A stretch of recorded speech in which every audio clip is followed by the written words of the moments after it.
కేవలం గరిక పూస పెట్టినా కూడా పలికే వంటి దైవం ఎవరే అంటే గణపతి. లక్ష్మి గణపతి. గరిక పూస అంటే తెలుసు కదమ్మా, గరిక మాల, గడ్డితో తయారు చేసినటువంటి గరిక మాల ఉంటుంది. ఆ గరిక మాలను తీసుకొచ్చి ఆ గణపతి దగ్గర పెడితే ఆ లక్ష్మి గణపతి ఇట్లా వరం ఇచ్చేస్తాడట. అంతటి అమాయకత్వం. తండ్రికి మించిన వంటి బోలాబాలుడు ఎవరంటే వినాయకుడే.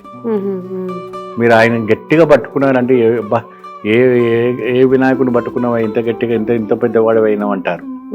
అందుకే ఎప్పుడైనా కూడాను వినాయకుడిని పట్టుకొని ఆరాధిస్తే సర్వము అన్నిట్లోనూ ఆయన ఉంటాడు. ఆయన ప్రతి విజయంలోనూ ఆయన కనపడతాడు. అందుకే ఆయనకు చెవులు విశాలంగా ఉంటాయంట. ఎందుకు విశాలంగా చెవులు ఉంటాయంటే మన బాధలు ఏదైతే ఉందో ఎంత చెప్పుకున్నా ఆయన వింటాడంట.